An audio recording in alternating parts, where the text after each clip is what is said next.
Tema ini sebetulnya merupakan tema lanjutan dari diskusi ke-40 yang baru saja kita laksanakan di Surabaya, berkenaan dengan menjaga aset dan kekayaan negara melalui akta otentik.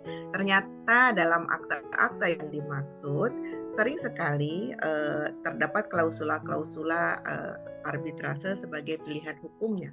Nah, klausula arbitrase ini sebagai alternatif penyelesaian sengketa menjadikan suatu ide bagi kelompok pencapir, gimana ya kita bahas khusus berkenaan dengan ini. Itulah yang melatar belakangi untuk tema diskusi ke-41 kali ini, yaitu klausula arbitrase sebagai alternatif penyelesaian sengketa, apakah suatu pilihan yang tepat? Nah, sudah hadir narasumber yang, waduh saya ngelihatnya juga senang, cakep-cakep banget sih ya. Dua Sri Kandi yang sudah hadir meluangkan waktu untuk bisa mengisi diskusi pada hari ini. Satu adalah Dr. Prita Amalia, SHMH AIIA-RB, Kepala Departemen Hukum Bisnis Transnasional FH Unpad, Ketua Umum Asosiasi Dosen dan Praktisi Arbitrase dan ADR Indonesia. Satu lagi kayaknya apa kurang deh Bu Prita ya kemarin, Wakil Ketua Masyarakat apa gitu ya. Kemudian ada teman kita yang sudah tidak asing lagi, Dr. Kuli Handayani SHMKN, Notaris FHUI, dosen FHUI dan notaris di Tangerang. Nah, sebelum kita mulai diskusi ini, yuk kita saksikan dulu video bumper berikut ini.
Belum habis sudah selesai, ya sudah, karena mungkin sudah hafal tata cara untuk mengikuti diskusi Zoom pada kelompok pencapir. Oke, arbitrase telah menjadi salah satu forum penyelesaian sengketa yang diminati oleh pelaku bisnis. Selain lembaga pengadilan yang pada umumnya menjadi tempat atau forum penyelesaian sengketa, Pasal 1.1 Undang-Undang Arbitrase Nomor 30 Tahun 1999 menyatakan bahwa arbitrase adalah suatu cara penyelesaian suatu sengketa perdata di luar peradilan umum yang didasarkan pada perjanjian arbitrase yang dibuat secara tertulis oleh para pihak yang bersangkutan. Akibat hukum yang ditimbulkan tentunya mengakibatkan gugur atau kehilangan kewenangan dari pengadilan negeri untuk mengadili sengketa yang timbul dari perjanjian tersebut. Oleh karenanya, akibat hukum pertama yang ditimbulkan klausula arbitrase adalah mengakibatkan pengadilan negeri tidak berwenang mengadili perkara atau sengketa yang timbul dari perjanjian yang bersangkutan. Artinya, sengketa dan perkara yang timbul dari perjanjian tersebut secara mutlak atau absolut menjadi yurisdiksi atau kompetensi dari lembaga arbitrase yang dipilih, dan pengadilan negeri secara mutlak atau absolut tidak memiliki lagi yurisdiksi atau kompetensi untuk mengadilinya. Nah, menarik sekali. karena arbitrase ini adalah suatu pilihan hukum yang banyak sekali dijumpai pada perjanjian-perjanjian yang dibuat secara notario. Seperti tadi sudah disebutkan, telah hadir bersama kita Dr. Prita Amelia yang akan memperlihatkan. Silakan Dr. Prita Amelia, waktu dan tempat saya persilahkan 20-30 menit ya Bu ya. Assalamualaikum warahmatullahi wabarakatuh. Selamat pagi, salam sejahtera untuk kita semua. Terima kasih pertama-tama untuk inisiator kelompok pencapir ini yang kita banggakan, Ibu Dr. Dewi Tenti dan juga Bapak Ibu yang hadir di forum kelompok pencapir ini. Salam kenal, mungkin beberapa juga sudah pernah ketemu seperti Kang Herdi yang juga sudah sering bersilaturahmi, atau mungkin juga Bapak Ibu yang lain yang baru bertemu pada pagi hari ini, walaupun virtual, tapi sepertinya dengan teknologi sekarang jadi seperti lebih dekat di hati juga gitu ya dengan virtual ini. Terima kasih sekali lagi.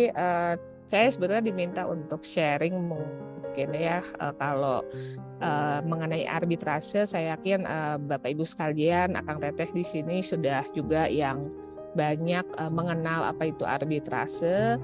Nah, tadi seperti yang disampaikan oleh Ibu Dewi Tenti, kebetulan kami baru mendirikan asosiasi akademisi dan praktisi arbitrase dan alternatif penyelesaian sengketa, yang tentu saja mudah-mudahan nanti asosiasi ini bisa bekerja sama ataupun menambah anggota dari akang teteh semua yang juga memiliki concern mengenai arbitrase dan alternatif penyelesaian sengketa. Jadi tidak hanya arbitrase saja, tapi juga alternatif penyelesaian sengketa yang lain. Seperti tadi di awal kita sempat diskusi mengenai mediasi, mengenai juga negosiasi ataupun konsiliasi yang sekarang juga sudah berkembang. Materi yang atau judul mungkinnya yang diberikan kepada saya dari Ibu Dewi Tenti sebetulnya berkaitan dengan perjanjian arbitrase sebagai alternatif penyelesaian sengketa, dan tentu saja karena mungkin banyak juga perjanjian atau kontrak yang ada atau dikerjakan oleh Bapak Ibu sekalian, di dalamnya mengandung atau mengatur tentang klausula arbitrase. Tentunya banyak sekali yang bisa kita bahas tentang arbitrase ini sesuai juga dengan dasar hukum yang ada di Indonesia, tetapi mungkin hari ini kita bisa mulai mendiskusikan mengenai perjanjian arbitrase. Jujur aja Bu Deten, ini tuh materi yang sebetulnya dari sekian banyak materi arbitrase, memang ini adalah materi yang paling saya suka. Kenapa? Karena perjanjian arbitrase itu sangat penting dalam proses arbitrase. Jadi bagaimana pentingnya mungkin nanti kita bisa diskusikan bersama. Jadi sepertinya memang topik ini sebagai pintu masuk dan juga untuk mulai kita diskusikan di forum kelompok pencapir ini sangat tepat, karena nanti bisa kemana-mana begitu ya, dari mulai proses awal arbitrase sampai dengan bagaimana nanti hasil dari putusan arbitrase itu bisa dilaksanakan, atau efektivitas dari pelaksanaan putusan arbitrase itu sendiri nanti akan berkaitan dengan perjanjian arbitrase yang disepakati atau disusun oleh para pihak. Mungkin juga saya ingin menyapa nanti di sini ada Ibu Dr. Fuli ya, salam kenal, dan mungkin nanti juga akan melengkapi apa yang akan kita diskusikan pada hari ini. Saya izin share screen mungkin ya.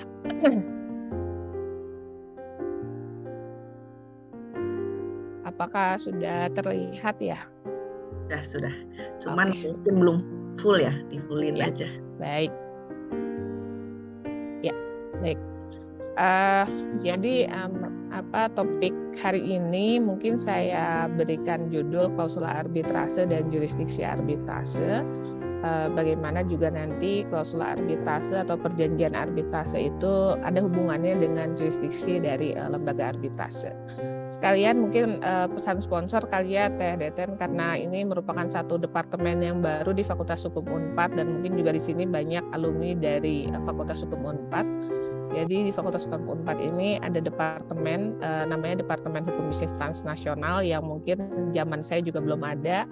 Ini dibentuk tahun 2018, dan kenapa di departemen ini mata kuliah arbitrase dan alternatif penyelesaian sengketa saat ini dikembangkan di departemen ini, dan juga ditawarkan sebagai ditawarkan sebagai mata kuliah wajib fakultas di Fakultas Hukum ini sejak tahun 2018. Jadi kalau misalnya nanti ada mahasiswa ataupun alumni Fakultas Hukum yang setelah lulusan 2018 melamar ke tempat Akang Teteh di kantornya, mudah-mudahan mereka juga sudah mendapatkan pengantar mengenai hukum arbitrase dan alternatif penyelesaian sengketa, sehingga bisa membantu aktivitas Akang Teteh sekalian yang berkaitan dengan arbitrase dan alternatif penyelesaian sengketa. Berkaitan dengan klausul arbitrase ini, mungkin saya izin memberikan sedikit mengingatkan kembali mengenai definisi arbitrase dan juga bagaimana dalam definisi arbitrase ini proses arbitrase itu betul-betul bergantung kepada kesepakatan ataupun perjanjian arbitrase para pihak. Jadi ini kita sejak tahun 1999 sudah memiliki hukum arbitrase atau undang-undang arbitrase dan alternatif penyelesaian sengketa, yang di dalam undang-undang ini didefinisikan arbitrase itu sebagai cara penyelesaian sengketa perdata di luar pengadilan umum yang didasarkan pada perjanjian arbitrase yang dibuat secara tertulis oleh para pihak yang bersengketa.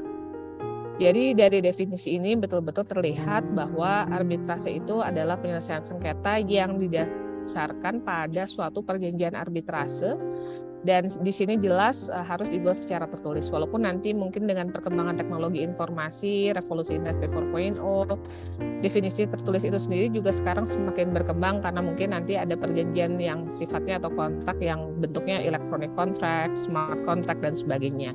Jadi definisi tertulis di sini juga tentunya semakin semakin luas ya. Namun yang ingin saya tekankan di sini dalam definisinya sendiri betul-betul diberikan penegasan bahwa bagaimana arbitrase itu bisa ditunjuk oleh para pihak yang bersengketa itu memang betul-betul didasarkan oleh perjanjian arbitrase. Nah, ini juga sebetulnya tidak hanya di dalam Undang-Undang 30 tahun 99 saja, di mana satu sumber hukum mendefinisikan arbitrase dengan juga mencantumkan perjanjian arbitrase sebagai syarat utamanya. Nanti kita bisa juga temukan di dalam sumber hukum lain, salah satunya dalam sumber hukum internasional, yang kalau misalnya Bapak Ibu sekalian terlibat ataupun bergabung dalam satu WhatsApp group ataupun diskusi yang berkaitan dengan pelaksanaan putusan arbitrase asing di Indonesia, itu ada sumber hukum internasional yang berkaitan dengan pengakuan dan pelaksanaan putusan arbitrase asing.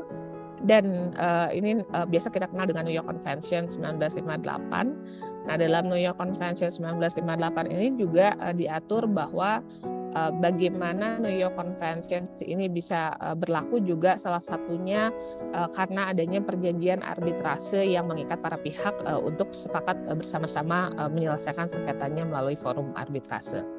Lalu selanjutnya di sini juga ada definisi yang diberikan oleh Prof. Subekti yang sama-sama kita ketahui sebagai ahli hukum.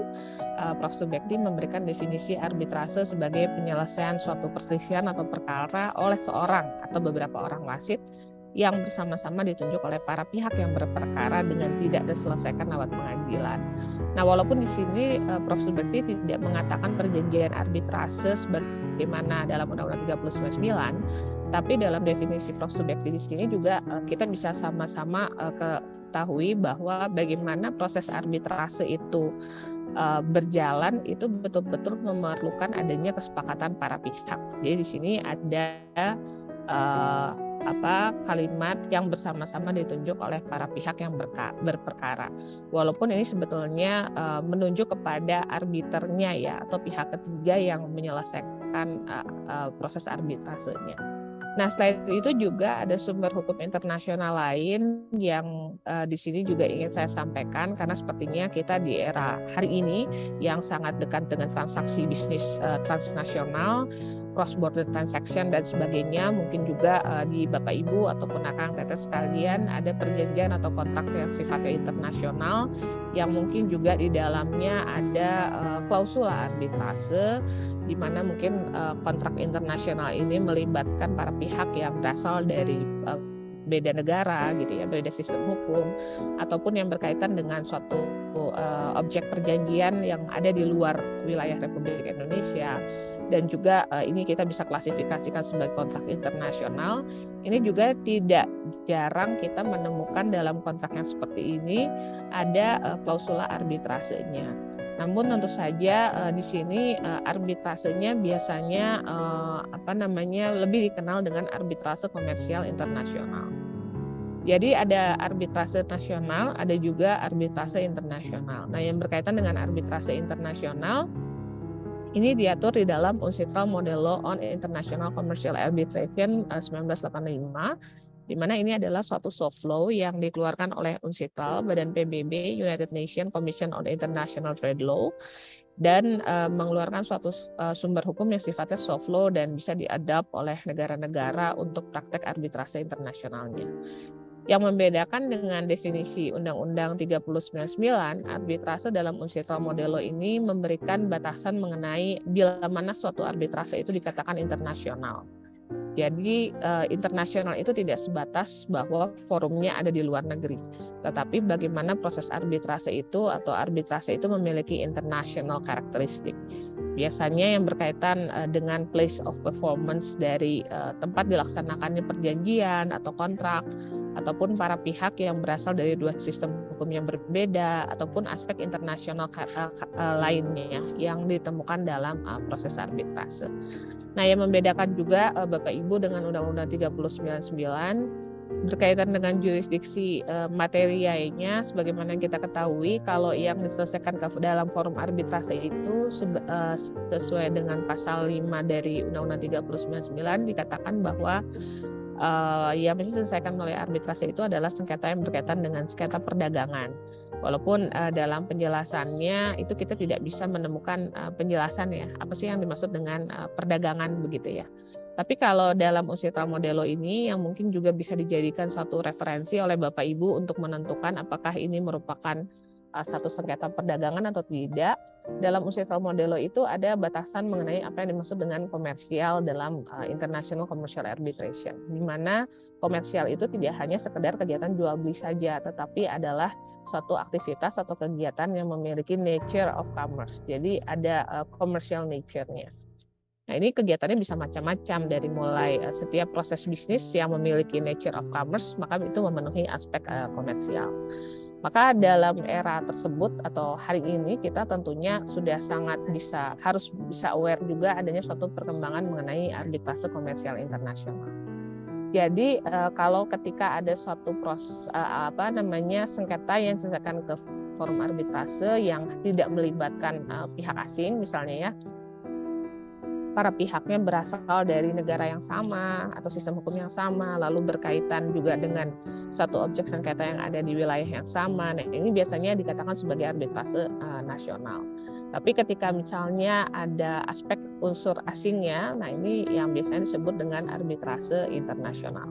Hari ini dalam prakteknya pastinya kita bisa menemukan keduanya. Nah, ini juga sama, apakah BANI, biasanya yang suka banyak pertanyaan kepada saya itu, kalau BANI itu Badan Arbitrase Nasional Indonesia atau bahasa Inggrisnya National Arbitration Board, Indonesia National Arbitration Board itu bisa dikatakan sebagai arbitrase internasional atau tidak gitu ya. Nah, tentunya ini sebetulnya sama aja ketika namanya walaupun National Board atau Indonesia National Board, walaupun ketika dia memiliki international karakteristik ya bisa saja menangani satu sengketa yang sifatnya international arbitration. Nah, mungkin sebelum nanti masuk ke dalam klausula arbitrasenya sendiri, ini yang sebetulnya perlu dipahami ketika seseorang merumuskan klausula arbitrase dan memilih arbitrase sebagai forum penyelesaian sengketa atau sebagai pilihan forum, maka tentunya kita juga harus sangat memahami apa itu arbitrase. Sehingga tadi kita awali dengan definisi batasan arbitrase itu sendiri apa. Nah, sekarang mengapa kita perlu memilih arbitrase? Walaupun undang-undang kita mengatakan arbitrase dan alternatif penyelesaian sengketa, atau ada juga yang masih banyak juga yang mengatakan bahwa arbitrase itu adalah bagian dari alternatif penyelesaian sengketa. Sebetulnya ini tergantung pada pemahaman gitu ya atau penafsiran. Kalau kita melihat penyelesaian sengketa di luar pengadilan dan penyelesaian sengketa di dalam pengadilan, maka dalam konteks tersebut segala penyelesaian sengketa di luar pengadilan itu adalah alternatif penyelesaian sengketa. Artinya arbitrase juga merupakan alternatif penyelesaian sengketa. Namun kalau kita lihat sifat dari putusan, proses atau prosedur beracaranya, maka arbitrase ini memiliki karakteristik yang tentu saja berbeda dengan alternatif penyelesaian sengketa yang lain. Katakanlah mediasi, negosiasi, di mana putusannya itu sifatnya tidak mengikat atau sifatnya hanya rekomendatif saja dibandingkan dengan putusan arbitrase yang sifatnya final and binding.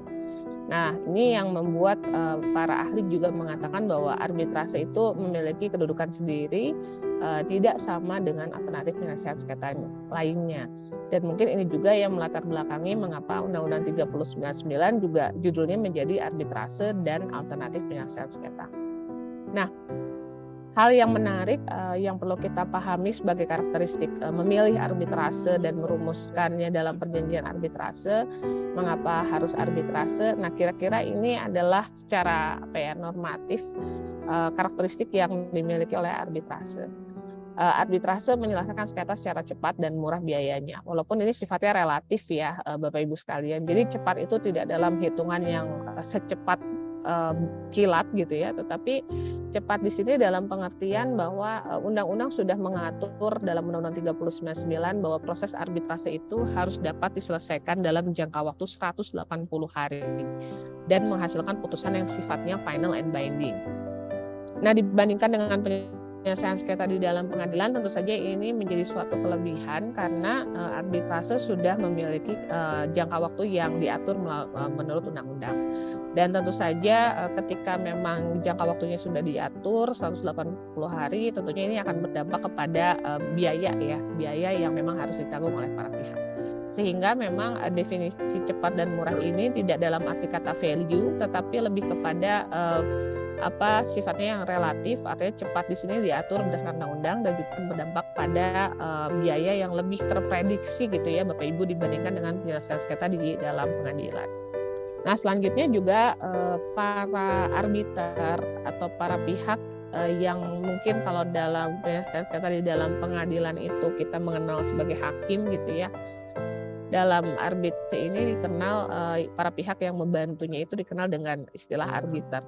Nah, biasanya jumlah arbiter ini juga disepakati dalam perjanjian gitu ya. Dalam perjanjian arbitrase itu yang sangat detail biasanya dia menyebutkan juga jumlah arbiternya itu disepakati oleh para pihak berapa. Biasanya jumlahnya ganjil Bapak Ibu, 1, 3 atau 5. 1 itu jarang, 3 itu common, 5 itu juga jarang. Jadi mostly itu di 3 mungkin ya. Karena ini prakteknya memang sudah banyak sekali di mana jumlah arbiter itu adalah 3. Nah, arbiternya itu dapat dipilih berdasarkan keahlian dan tidak harus ahli hukum. Jadi banyak juga Bapak Ibu yang engineering gitu ya, insinyur, dia tuh juga arbiter. Jadi kalau banyak teman-teman saya yang sebetulnya latar belakangnya ekonomi, insinyur, kalau di bidang infrastruktur, dan mereka bertanya, memang kita bisa ya jadi arbiter. Nah, arbiter itu tidak harus orang hukum, tidak harus seorang lawyer, tetapi bagaimana arbiter ini bisa dipilih berdasarkan keahlian, betul-betul kompetensi. Nah, yang sering banyak pertanyaan kepada saya adalah dalam penyelesaian sengketa dalam pengadilan pun kan kita sering menemukan adanya saksi ahli ya. Nah, apa bedanya arbiter sesuai dengan keahlian dengan saksi ahli? Tentu saja ini berbeda ya Bapak Ibu, karena arbiter di sini betul-betul memiliki jangkauan sampai pada putusan itu dikeluarkan. Sedangkan kalau saksi ahli kan bagaimanapun dia hanya memberikan keterangan berdasarkan kompetensi atau keahliannya, dan kembali putusan itu betul-betul ada di tangan hakim. Jadi ini betul-betul membedakan sekali dengan penyelesaian sengketa di dalam pengadilan, di mana arbiter itu betul-betul dipilih berdasarkan keahlian. Selain itu arbiter juga betul-betul dituntut dengan sifatnya yang independen dan impartiality Bapak Ibu. Jadi kalau tadi dalam perjanjian arbitrase kita memilih 3, nah biasanya para pihak yang bersengketa itu masing-masing memilih 1, lalu yang ketiganya itu dipilih oleh pihak secara bersama-sama gitu.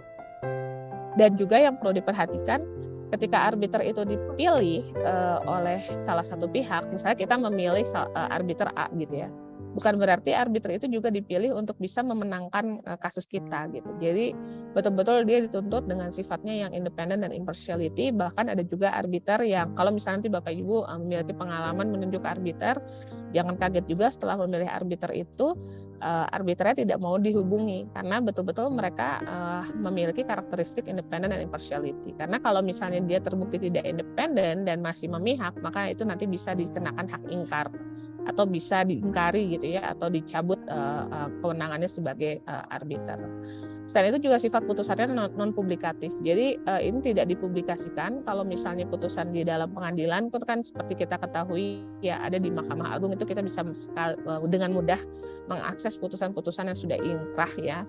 Nah, ini arbitrase itu tidak ada. Jadi kita betul-betul tidak bisa menemukan putusannya. Putusannya non publikatif, bahkan sifat sidangnya pun tertutup. Karena apa? Karena awalnya memang arbitrase ini untuk penyelesaian sengketa perdagangan atau komersial, di mana yang namanya sengketa itu bagaimanapun akan berdampak pada suatu proses bisnis. Jadi non publikatif ataupun tidak dipublikasikan itu betul-betul sangat dihargai dalam proses arbitrase. Proses berperkaranya juga tidak begitu formal dan juga fleksibel, tidak seperti di dalam pengadilan yang menggunakan baju jubah gitu ya dan sebagainya. Bahkan dalam beberapa hal untuk yang sifat arbitrasenya itu tidak terlembaga, itu bisa saja dilakukan di gedung pertemuan ataupun di hotel yang memang sudah disetting untuk menjadi ruang sidang. Lalu juga adanya pilihan hukum yang dipilih atau sesuai dengan kehendak para pihak. Nah, ini semua menjadi keuntungan arbitrase. Nah, hal lainnya yang mungkin perlu dicermati juga mungkin bukan kelemahan ya, tetapi tantangan dalam proses arbitrase. Yang pertama, bagaimana sulitnya mempertemukan kehendak para pihak untuk menyerahkan ke arbitrase. Khususnya kalau kita membuat perjanjian arbitrasenya itu setelah adanya sengketa Bapak Ibu. Jadi bagaimanapun kalau kita membuat kontrak atau perjanjian kan suasana kebatinannya itu masih indah gitu ya, masih lebih mudah untuk menemukan kata sepakat.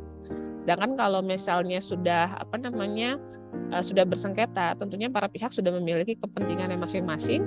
Sehingga ini akan sulit sekali untuk menemukan kata sepakat untuk pergi ke arbitrase. Sehingga memang nanti kita bisa saja merekomendasikan ada baiknya dalam merumuskan suatu perjanjian arbitrase itu dirumuskan sebelum adanya sengketa. Lalu yang kedua adalah tantangan lainnya, khususnya untuk putusan arbitrase, itu adalah mengenai pengakuan dan pelaksanaan putusan arbitrasenya.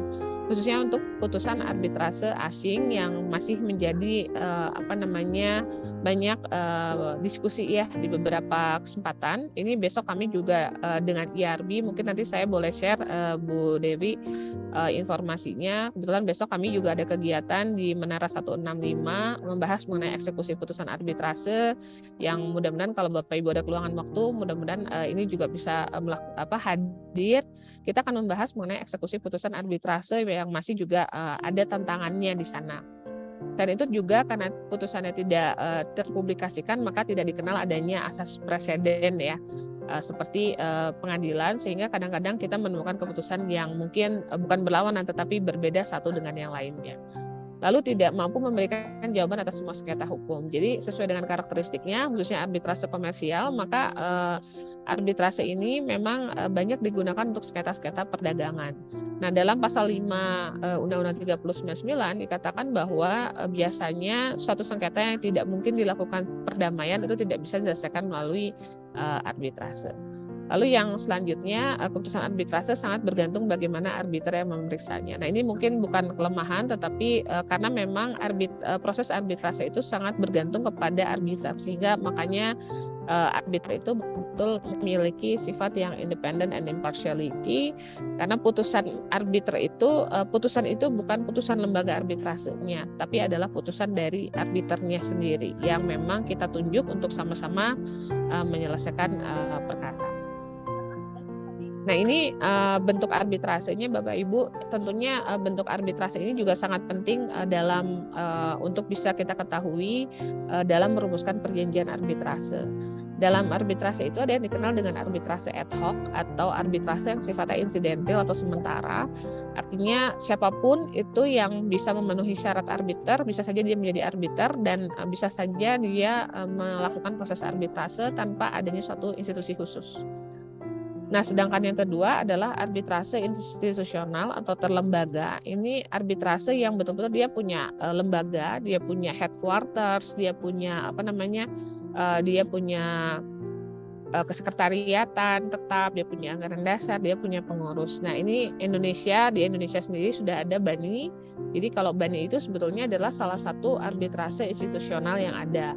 di Indonesia. Selain itu juga tadi Bu Fuli mengatakan ada LAPSJK, Lembaga Alternatif Penyelesaian Sengketa Sektor Jasa Keuangan, atau yang kalau ada di luar negeri dan juga sering dijadikan referensi ataupun ditunjuk dalam kontrak-kontrak yang melibatkan warga negara Indonesia itu adalah SIAC atau Singapore International Arbitration Center. Nah, jadi kalau nanti kita membuat perjanjian arbitrase, kita harus tahu nih, arbitrase yang akan kita tunjuk itu arbitrase apa? Arbitrase ad hoc kah? Arbitrase institusional kah?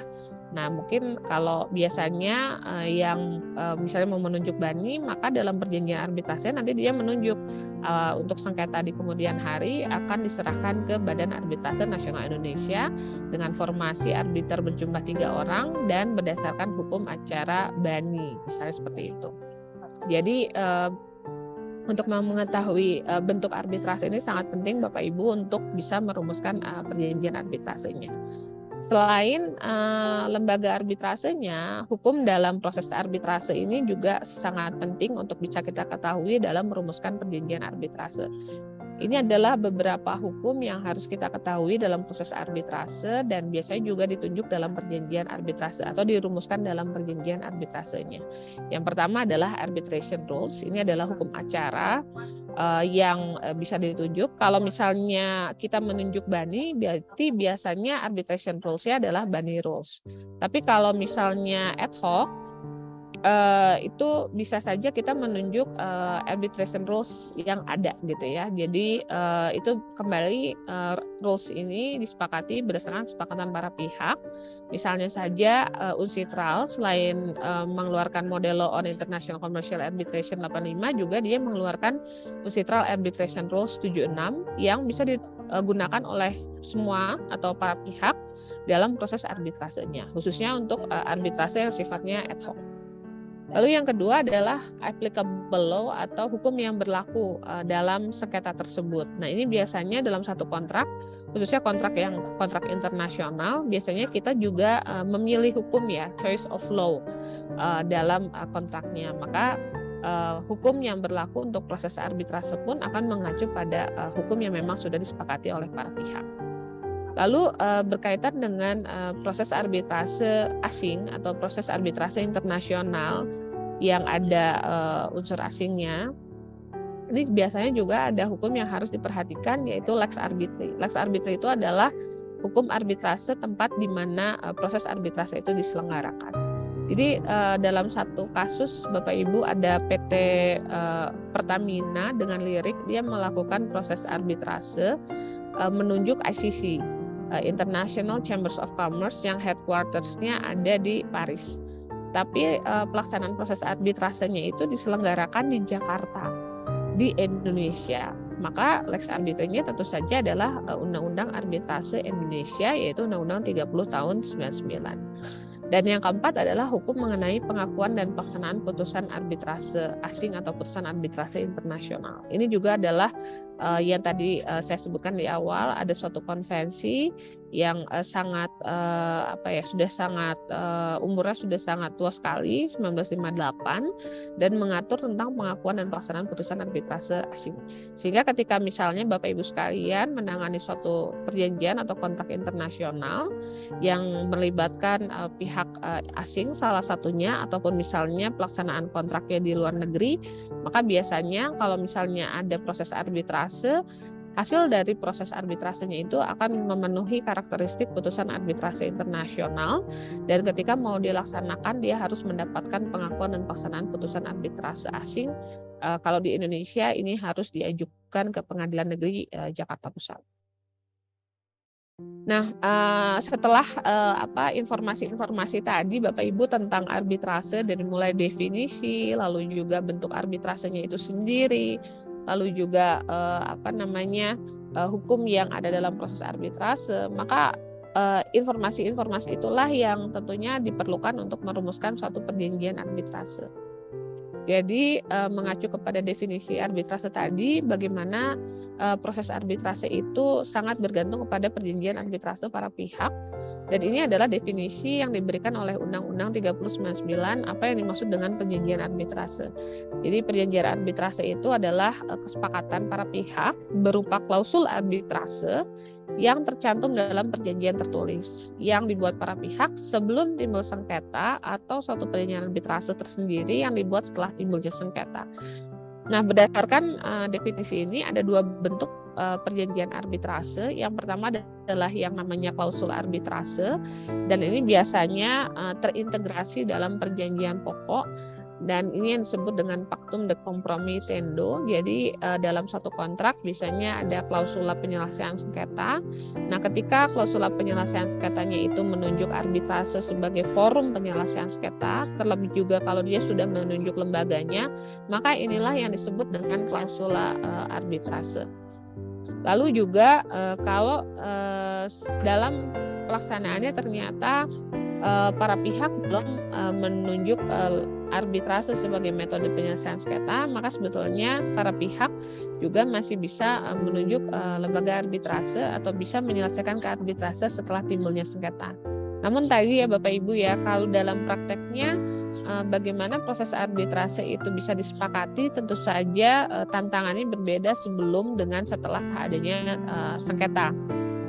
Ketika sebelum timbulnya sengketa, tentunya ketika para pihak masih dalam kondisi yang memang memiliki tujuan yang sama, tentunya kesepakatan ini akan lebih mudah tercapai untuk sama-sama menunjuk lembaga arbitrase tertentu atau menunjuk arbitrase sebagai metode penyelesaian sengketa atau bahkan menunjuk forum tertentu untuk menjadi untuk menyerahkan sengketa di kemudian hari.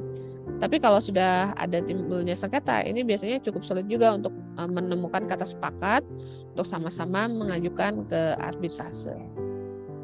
Bu Prita, 3 menit lagi bisa? Bisa, oke. Nah, ini mungkin referensi lain mengenai definisi dari arbitration agreement itu sendiri. Kalau yang arbitrase internasional, maka UCITRAL Model Law sedikit banyak mengatur hal yang sama dengan Undang-Undang 399, artinya sama-sama menekankan perjanjian arbitrase itu adalah kesepakatan para pihak untuk sama-sama mengajukan sengketanya ke arbitrase, dan bentuknya ada yang bentuknya klausula arbitrase ataupun juga ada yang bentuknya terpisah dari perjanjian pokoknya. Dan pada intinya semuanya harus dilakukan secara tertulis. Nah, ini bagaimana pentingnya perjanjian arbitrase juga ada dalam ruang lingkup dari Undang-Undang 399 pasal 2 yang mengatur bahwa Undang-Undang 399 ini mengatur penyelesaian sengketa atau beda pendapat antara para pihak di mana hubungan hukumnya sudah mengadakan perjanjian arbitrase secara tegas.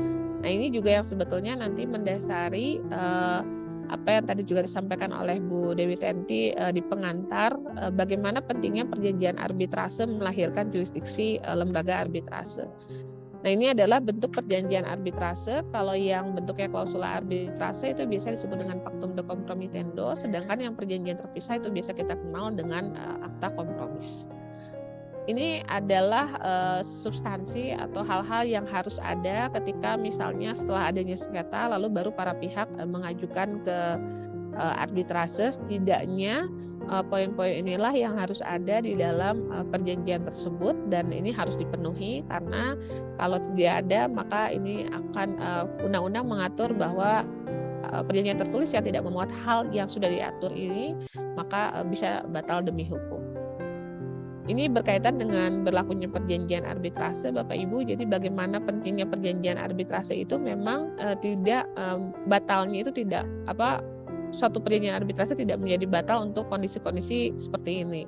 Misalnya meninggalnya salah satu pihak, bangkrutnya salah satu pihak, novasi, dan juga kondisi-kondisi lainnya. Dan yang paling penting berkaitan dengan karakteristik arbitrase adalah ada yang dikenal dengan separability principle, di mana ketika ada suatu perjanjian dan di dalamnya sudah ada klausula arbitrase, maka ketika perjanjian pokoknya batal, perjanjian arbitrase itu tidak ikut batal.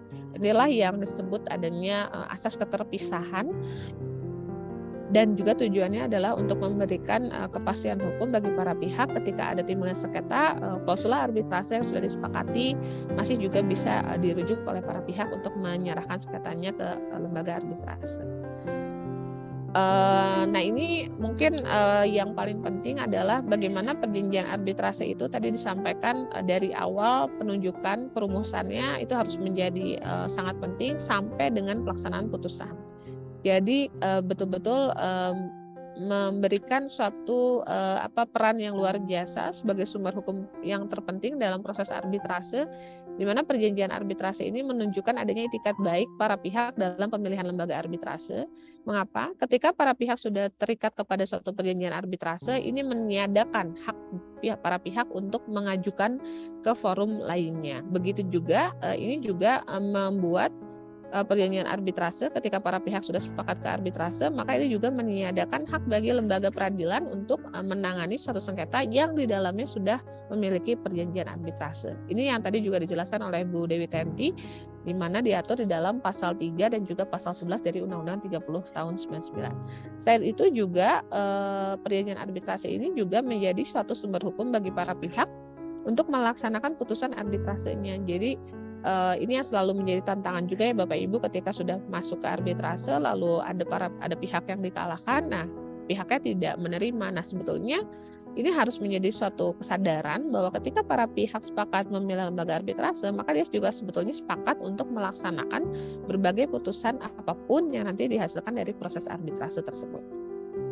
Nah ini yang tadi disampaikan bagaimana perjanjian arbitrase melahirkan jurisdiksi arbitrase, itu diatur dalam pasal 3 dan juga pasal 11. Jadi suatu proses suatu sengketa yang sudah memiliki perjanjian arbitrase itu juga meniadakan kewenangan bagi pengadilan negeri untuk menyelesaikan sengketa yang di dalamnya sudah memiliki perjanjian arbitrase. Itu juga dipertegas dalam pasal 11. Nah ini langsung saja mungkin nanti ada beberapa slide yang saya skip gitu ya, dan mungkin nanti bisa menjadi satu referensi atau bisa kita bahas lagi pada sesi diskusi. Ini adalah contoh perjanjian arbitrase yang ada di BANI.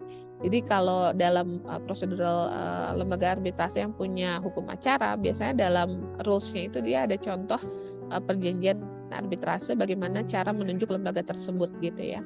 Nah, di sini ada suatu contoh perjanjian arbitrase, disebutkan semua sengketa yang timbul dari perjanjian ini akan diselesaikan dan diputus oleh arbitrase menurut peraturan dan prosedur BANI yang keputusannya mengikat kedua belah pihak yang bersengketa sebagai keputusan tingkat pertama dan terakhir.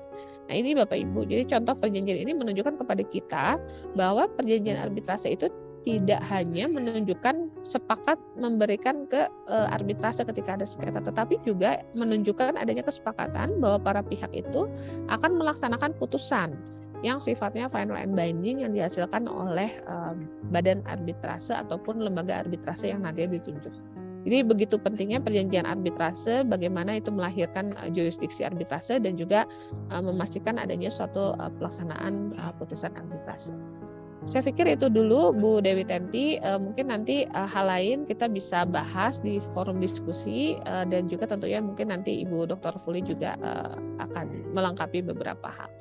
Itu saja dulu, terima kasih saya serahkan kepada Ibu Dr. Dewi Tenti. Terima kasih atas kesempatan yang diberikan. Mudah-mudahan nanti kita bisa berdiskusi dan juga mudah-mudahan materi yang diberikan ini bisa menjadi pengantar diskusi kita untuk mengenal lebih jauh ataupun untuk bisa memberikan suatu informasi ataupun bagaimana pentingnya perjanjian arbitrase itu betul-betul harus dirumuskan dan ditunjuk untuk bisa mengawal proses arbitrase dari mulai awal sampai dengan pelaksanaan putusannya.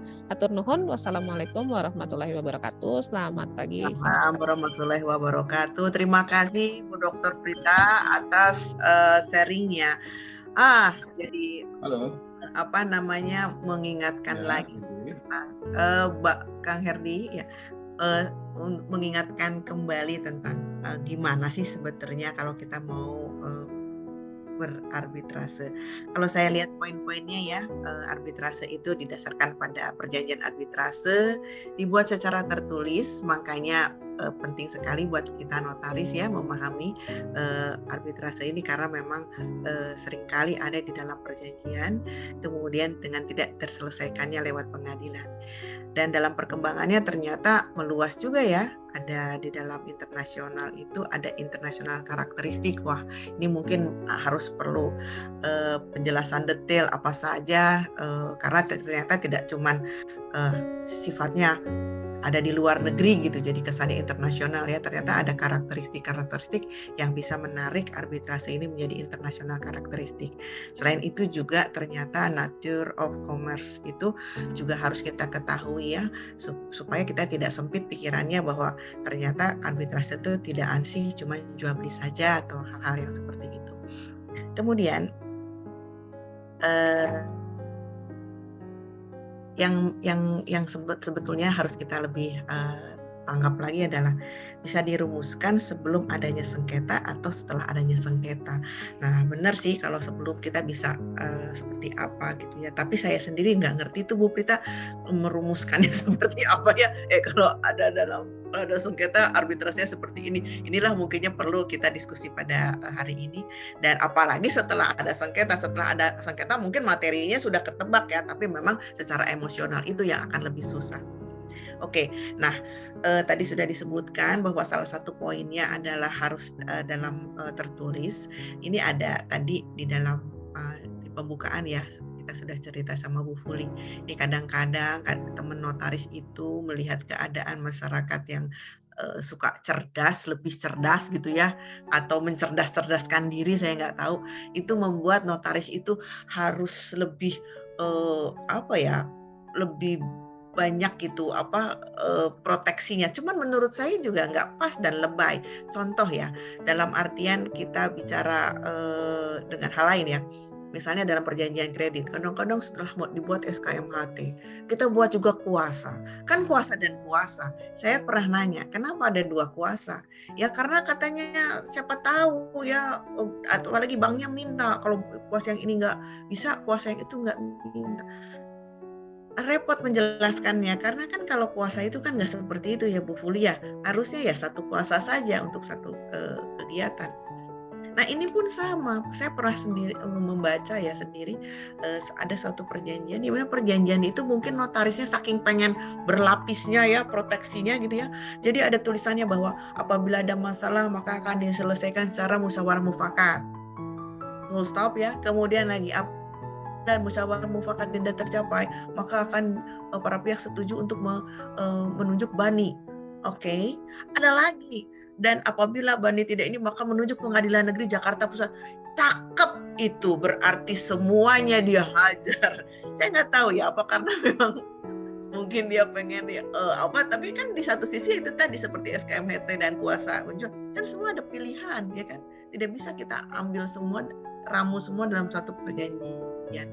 Nah ini bagiannya Bu Fuli nih, supaya akhirnya teman-teman di sini juga jadi paham ya, lebih paham lagi bagaimana implementasinya arbitrase ini dalam suatu perjanjian notaris. Silakan Bu Fuli. Baik, terima kasih banyak Ibu Dr. Dewi Tenti. Assalamualaikum warahmatullahi wabarakatuh. Pada dan Ibu semua, salam kenal. Saya Dayan Rituan, dosen di Fakultas UI, dan kebetulan saya juga seorang notaris di Kabupaten Tangerang. Jadi kalau tadi seperti di awal Ibu Dewi Tenti sudah memberikan ilustrasi bahwa terdapat perjanjian yang dibuat bahkan dalam bentuk akta notaril oleh sang notaris, tetapi ini berlebihan untuk pilihan penyelesaian sengketa, maka kita mungkin akan mencoba untuk menelaah seperti apa sih sebenarnya yang seharusnya kita akan bahas kalau ada klausula arbitrase yang akan dicantumkan di dalam akta notaril. Tadi Ibu Dr. Prita Amalia dari Fakultas Hukum Universitas Padjadjaran sudah menyampaikan, dan beliau juga memang arbiter dan terregister, arbiter yang terregister. Jadi Bapak dan Ibu mungkin kalau nanti mau bertanya mengenai teknis juga kan pastinya beliau amat sangat mumpuni untuk menjawab hal tersebut. Share screen sebentar.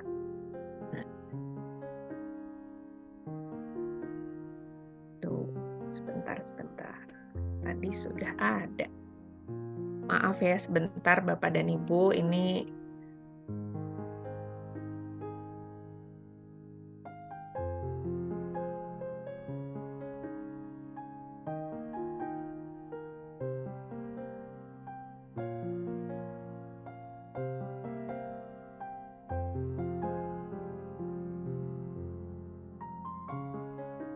Bisakah? Sudah terlihat belum ya? Belum. Oke. Baik, ini. Oke. Sudah terlihat ya Bapak dan Ibu? Sudah. Baik, klausula arbitrase dalam akta notaril. Saya mungkin memilih mengapa saya membahas dalam akta notaril, karena memang salah satunya adalah saya sebagai seorang notaris. Nah, di sini memang kewenangan kita untuk membuat akta yang bersifat notaril itu memang sudah ditentukan di dalam undang-undang Jabatan Notaris. Undang-Undang 30 tahun 2004 dan Undang-Undang 2014 itu sudah mengatur mengenai kewenangan seorang notaris untuk membuat akta.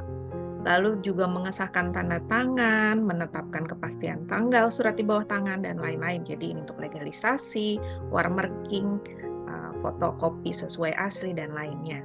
Nah, itu juga termasuk di sini kita harus punya kewenangan untuk memberikan penyuluhan hukum sehubungan dengan pembuatan akta. Jadi sebagai seorang notaris tidak hanya kita menuangkan apa yang diinginkan oleh para pihak, selama kita memang tahu bahwa itu tidak tepat, kita harus memberikan penyuluhan sehubungan dengan pembuatan akta tersebut. Jadi kita memang bukan mengarahkan, tetapi misalnya untuk, kalau ada, ya semuanya tadi seperti yang disampaikan oleh Ibu Dr. Dewi Tenti, penyelesaian sengketa semua dihajar, gitu, musyawarah mufakat, litigasi, dan arbitrase. Itu rasanya agak kurang tepat ya, apalagi kalau itu dibuat oleh seorang notaris.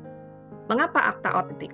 Akta otentik itu kita memang diberikan kewenangan oleh undang-undang dan kita membantu pemerintah untuk di bidang keperdataan, dan itu memang sudah diatur sejak di dalam KUH Perdata di dalam pasal 1868. Sehingga akta yang kita buat itu bukan main-main. Kalau isinya ada di dalamnya yang tadi berlebihan, rasanya itu kan tidak memenuhi kualifikasi yang ada di dalam pasal 1320 KUH Perdata.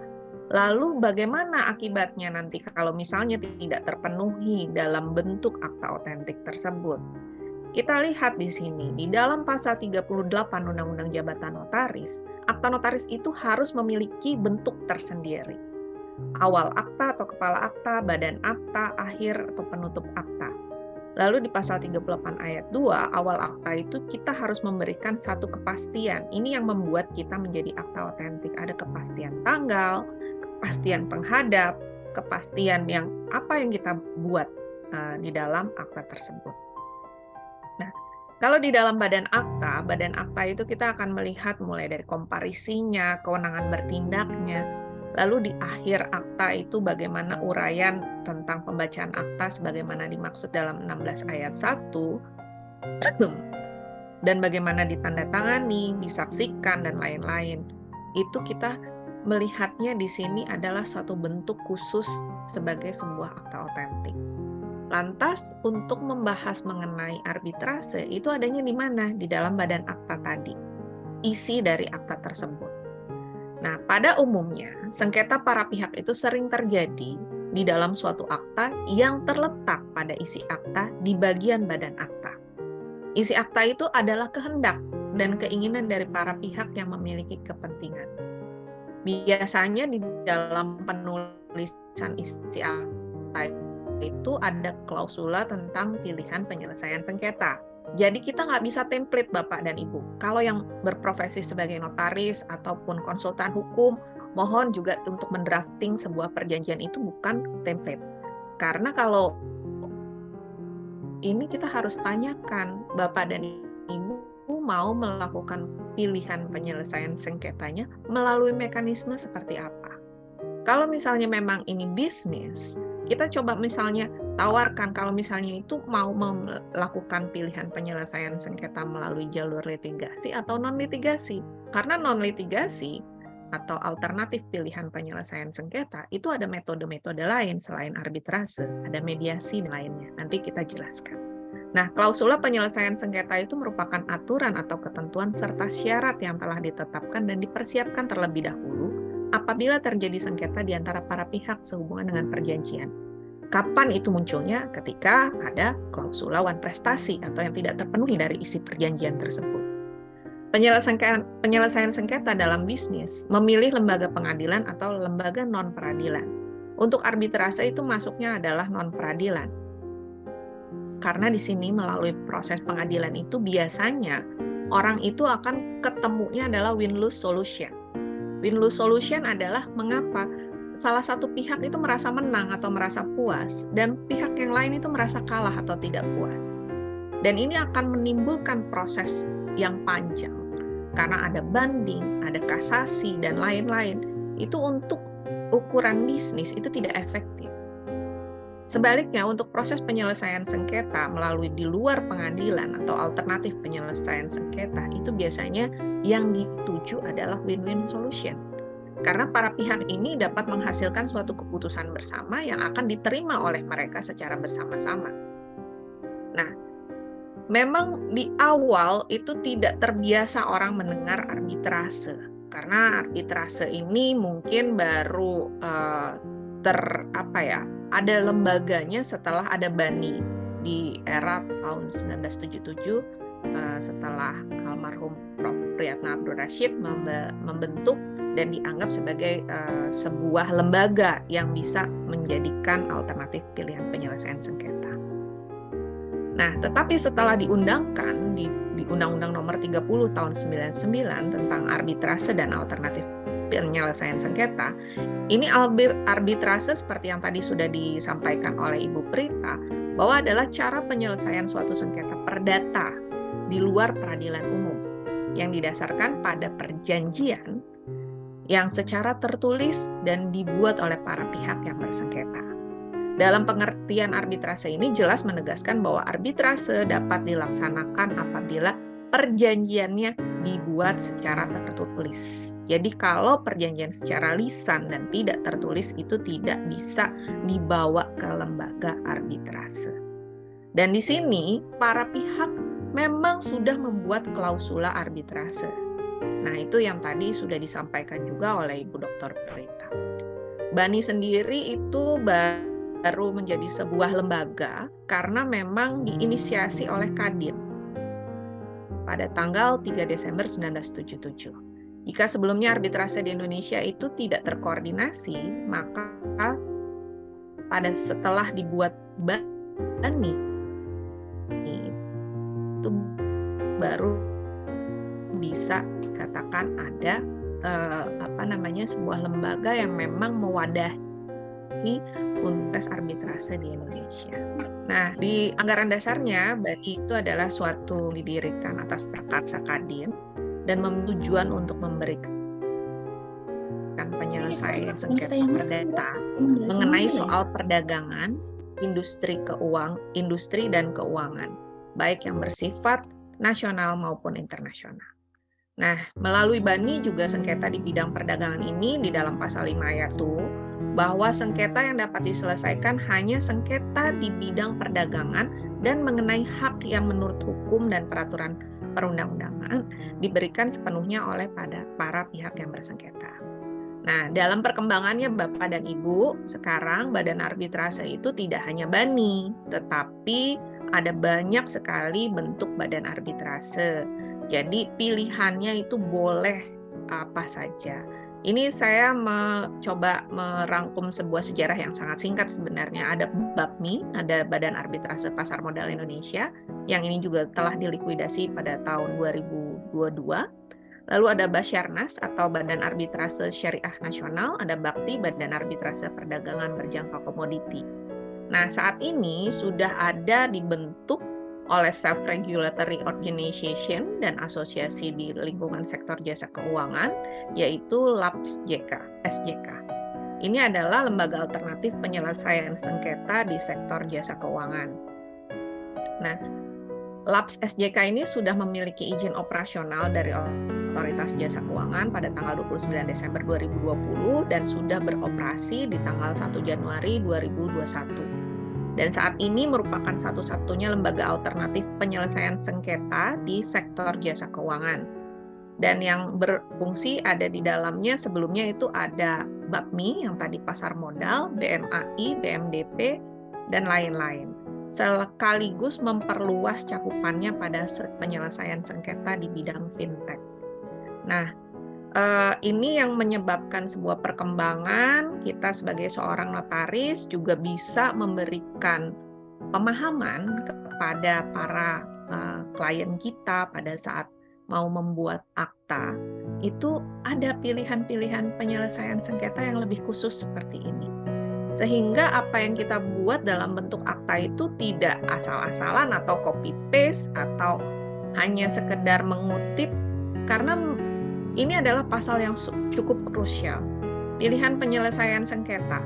Itu jangan Bapak dan Ibu berpikir, ini pasti nggak akan ada sengketa. Justru pada saat kita membuat akta itu, kita harus berhati-hati. Bagaimana kalau terjadi adanya wan prestasi? Apa yang akan diselesaikan? Pada saat membuat perjanjian, itu pasti masih baik-baik saja.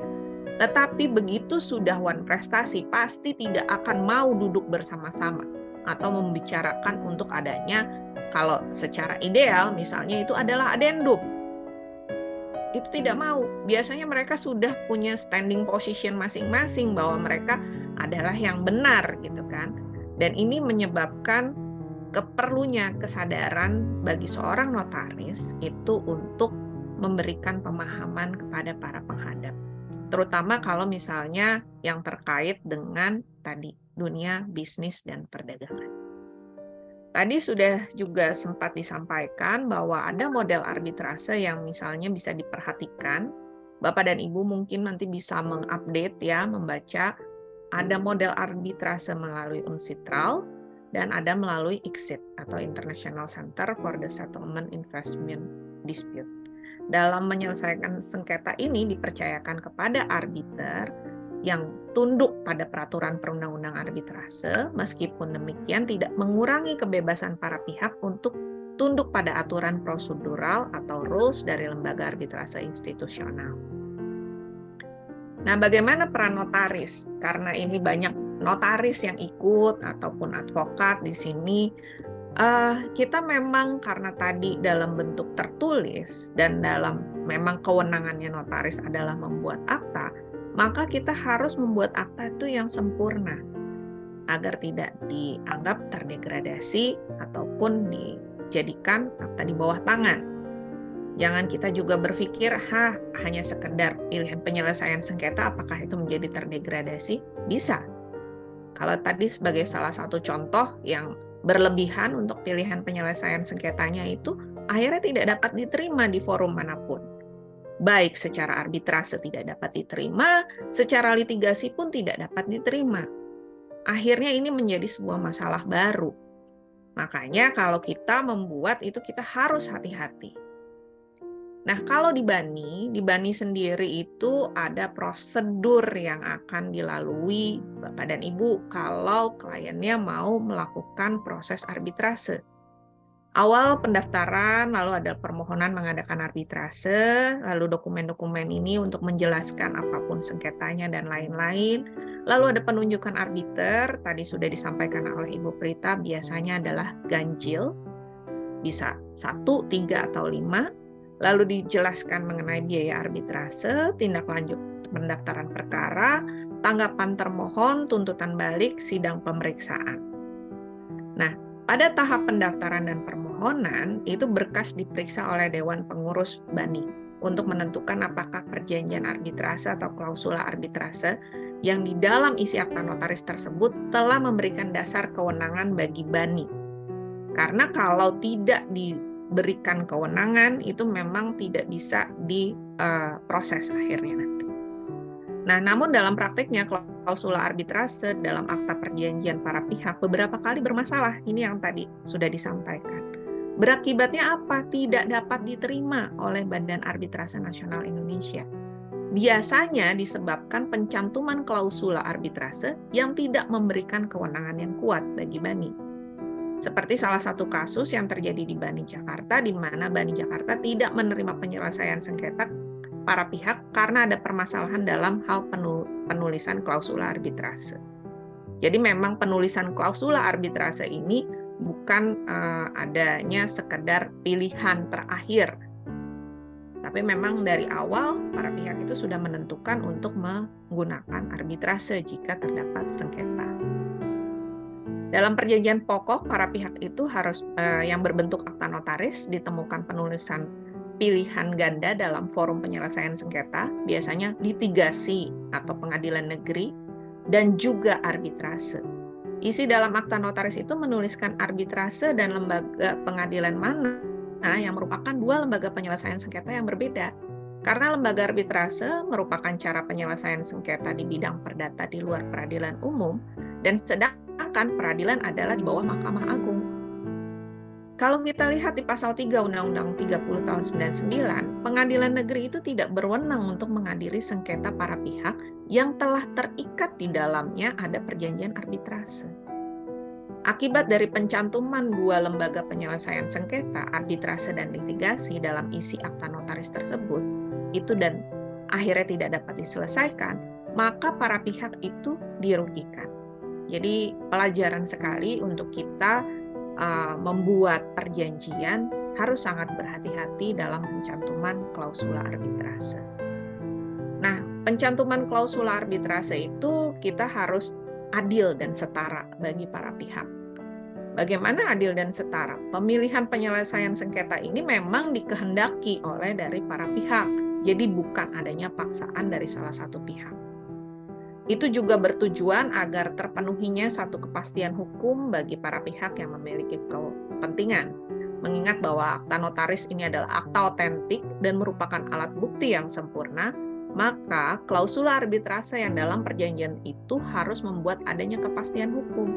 Tadi kita mau pilih misalnya BANI atau Singapore International Arbitration atau yang seperti apa, bahkan kalau kita sudah tahu mau pakai model seperti apa, itu kita bisa pilih. Seperti yang tadi disampaikan oleh Ibu Prita, ada salah satu kasus itu pilihan penyelesaian sengketanya melalui arbitrase, forumnya itu internasional tapi dilakukan di Indonesia dengan model yang seperti apa, itu sudah harus dijelaskan di dalam sebuah perjanjian. Nah, di dalam pasal 1313 KUH Perdata, hak dan kewajiban ini juga dititikberatkan pada penafsiran dan sanksi kalau perjanjian itu tidak memberikan kedudukan yang sama antar subjek hukum dalam sebuah bentuk perjanjian. Kepastian menghasilkan kejelasan dan melakukan perbuatan hukum pada saat perjanjian itu dibuat, itu merupakan sebuah bentuk prestasi. Sedangkan kalau tidak terpenuhi, maka itu adalah wan prestasi.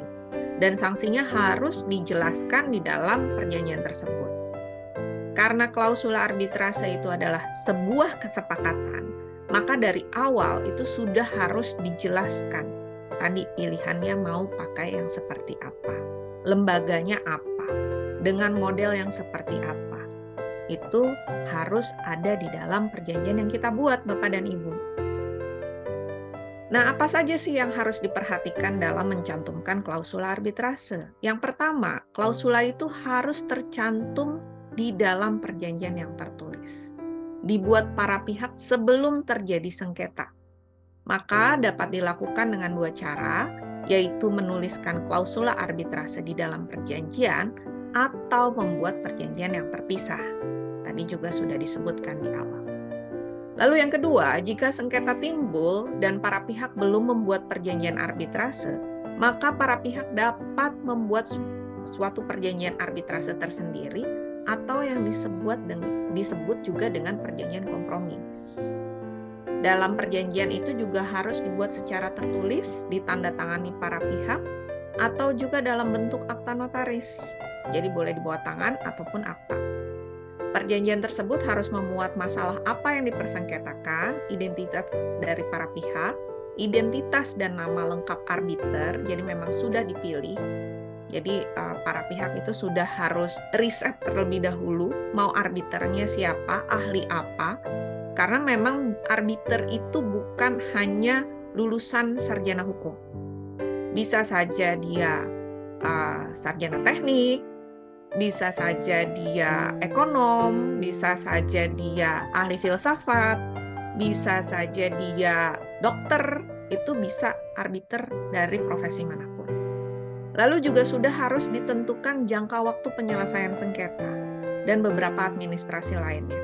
Karena kalau dalam jangka waktu tertentu itu tidak disebutkan, maka itu akan sangat lambat dan akan menyulitkan bagi arbiternya itu sendiri.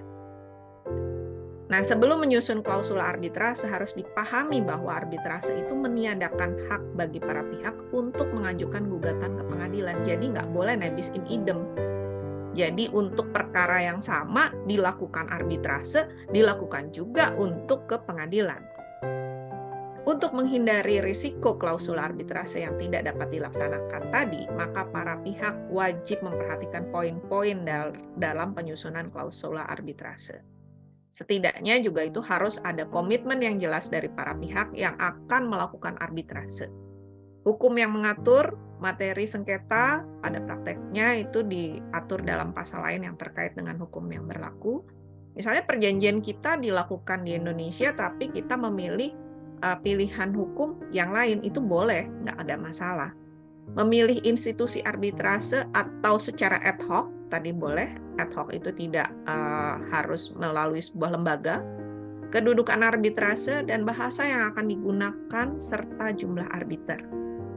Selain itu, dalam membuat klausul arbitrase, para pihak diminta untuk mengikuti model clause yang disediakan oleh institusi arbitrase. Memuat ketentuan mengenai jumlah arbiter, mekanisme penunjukan, dan tidak terlalu banyak melakukan modifikasi. Dalam hal para pihak ingin menempuh jalur musyawarah sebelum berarbitrase, sebaiknya juga jangka waktu itu harus ditentukan. Misalnya 30 hari, 60 hari, atau 90 hari. Itu sudah harus ditentukan oleh para pihak itu sendiri. Baik, mungkin itu sekedar highlight sebentar untuk bagaimana sih kita harus menuangkan klausul arbitrase di dalam bentuk perjanjian, terutama bagi notaris yang untuk mencantumkannya di dalam akta notaris. Pesan saya sih mudah-mudahan kita bisa berhati-hati dan kita tidak melakukan secara berlebihan untuk pilihan penyelesaian sengketa, dan kita bisa menjaga kekuatan otentisitas dari akta notaris itu sendiri.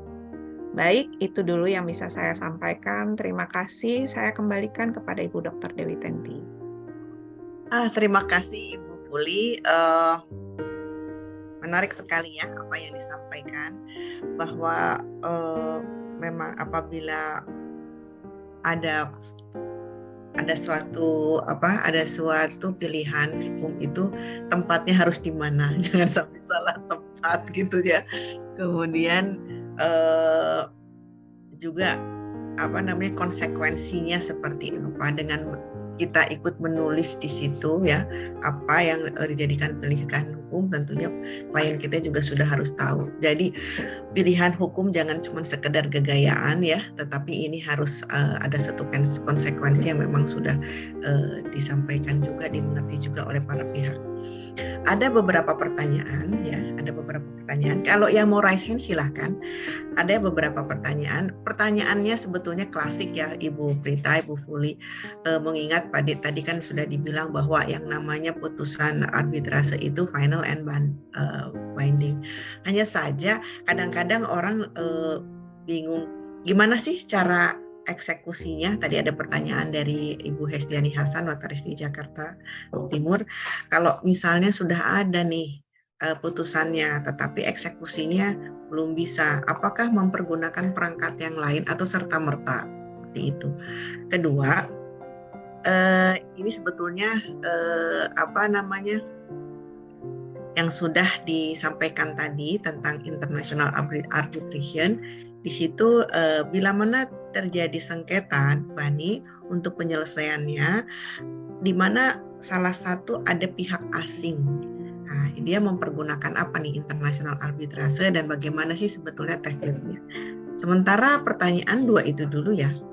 Silahkan, mungkin Ibu Prita terlebih dahulu.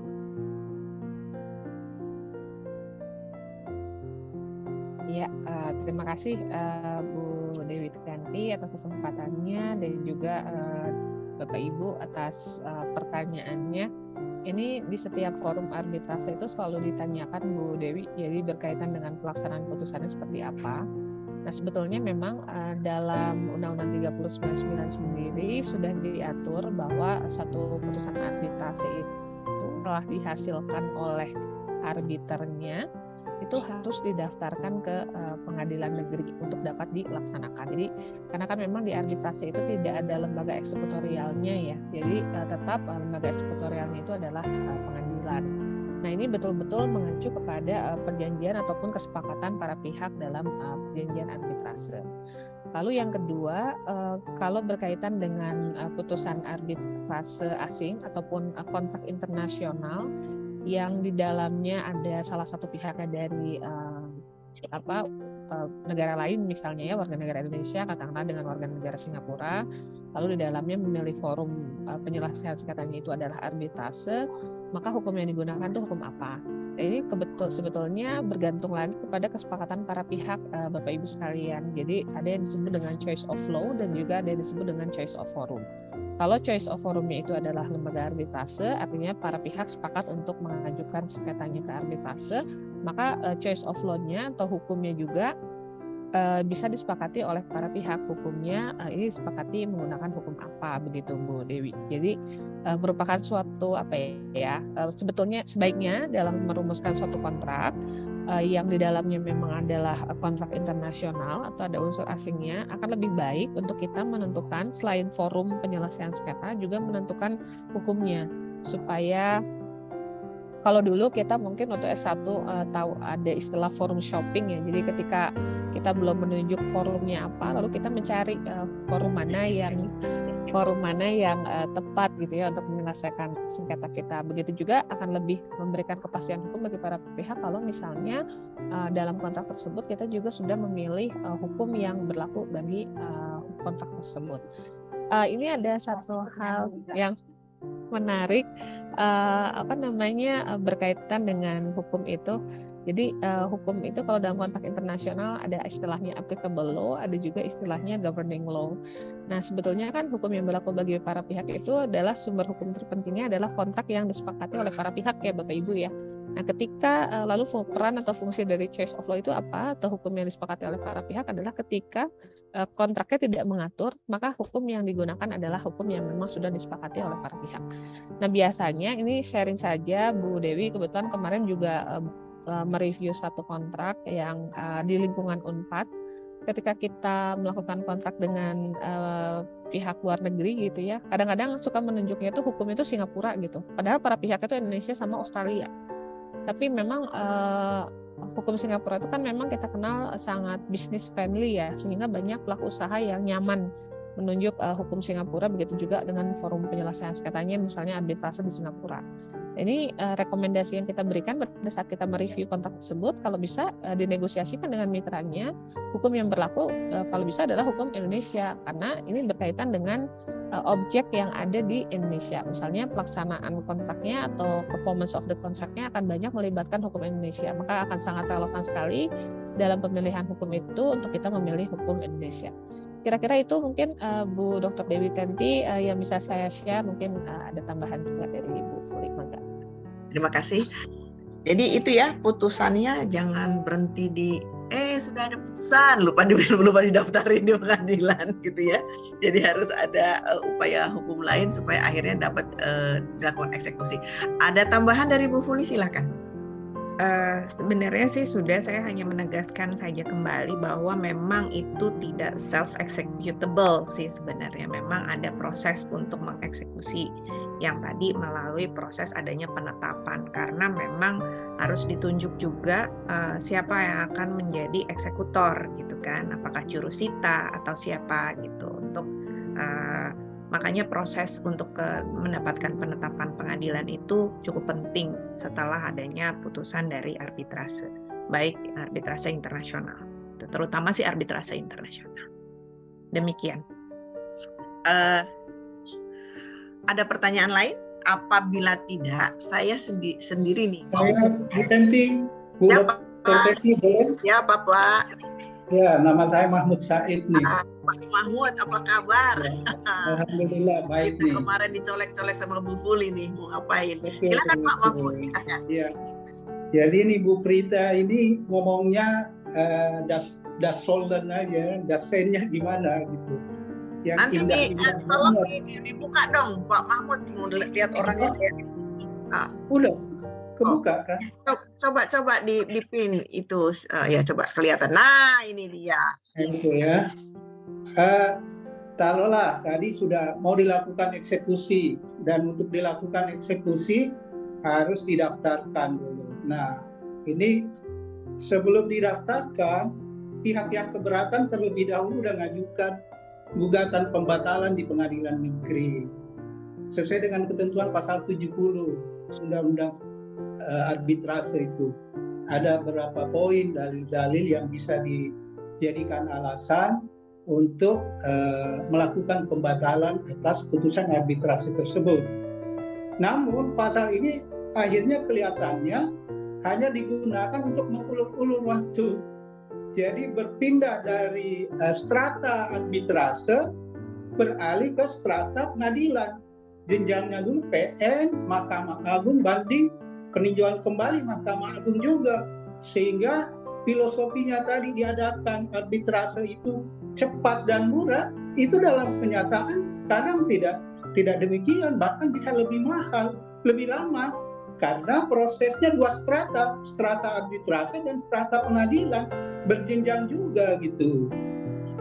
Nah itu Bu Prita pasal 70. Salah satu faktor yang menyebabkan ini, orang belum terkultur dengan proses arbitrase, orang masih terbiasa dengan proses pengadilan.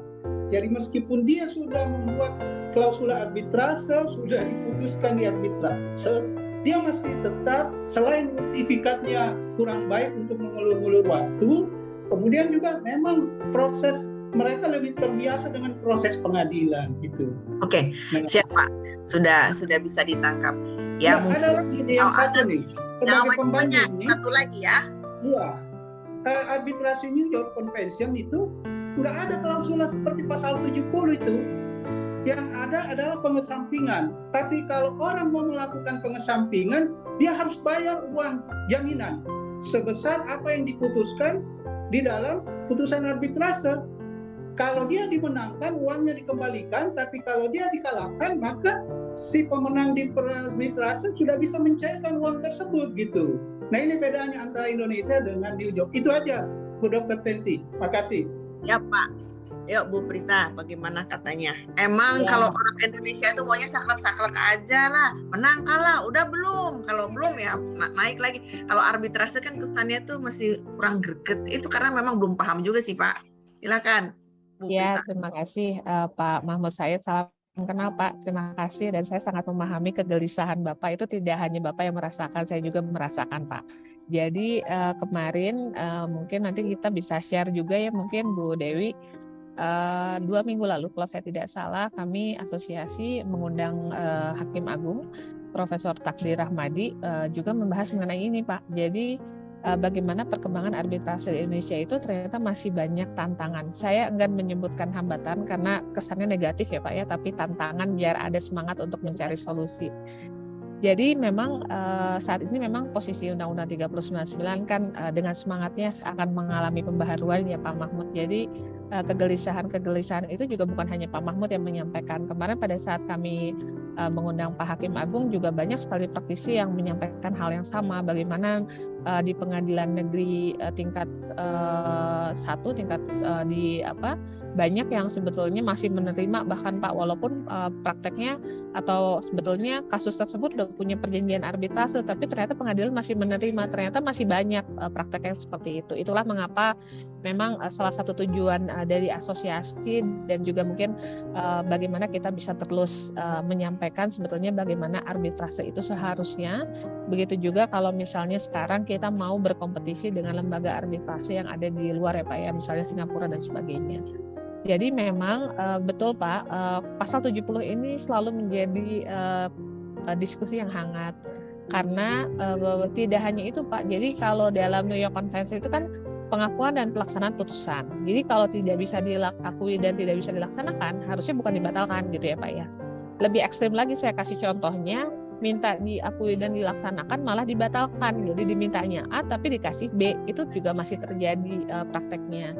Nah, karena memang padahal sebetulnya pengakuan dan pelaksanaan putusan arbitrase itu beda gitu dengan pembatalan. Jadi refusals, recognition and enforcement dengan refusals dan juga annulment itu adalah hal-hal yang berbeda. Tapi prakteknya memang ini banyak sekali yang menyamakan ya Pak ya. Jadi memang annulment sendiri kan sebetulnya pasal 70 dalam Undang-Undang 3099 itu syarat-syarat yang ada itu juga sebetulnya bukan syarat yang mudah ya untuk bisa dibuktikan gitu ya Pak ya. Jadi sebetulnya juga bahkan ada juga yang berpendapat sebetulnya kan putusan itu tadi kita lihat dari awal bagaimana putusan arbitrase itu dihasilkannya oleh siapa? Oleh arbiter. Dan yang dilakukan di pengadilan itu bukan memeriksa pokok sengketa, tapi melakukan administratif atau untuk eksekutorialnya pelaksanaannya. Jadi sebenarnya tidak masuk kepada pokok perkara. Tapi memang banyak Pak yang akhirnya masuk ke pokok perkara ya Pak ya, jadi seakan-akan memeriksa lagi gitu. Jadi saya tidak sama-sama ada dalam kegelisahannya Pak Mahmud. Jadi memang Dasen dan Dasolennya sama-sama kita sadari begitu ya, bagaimana seharusnya, dan ini menjadi suatu PR kita bersama untuk sama-sama memperbaiki memang proses arbitrase di Indonesia.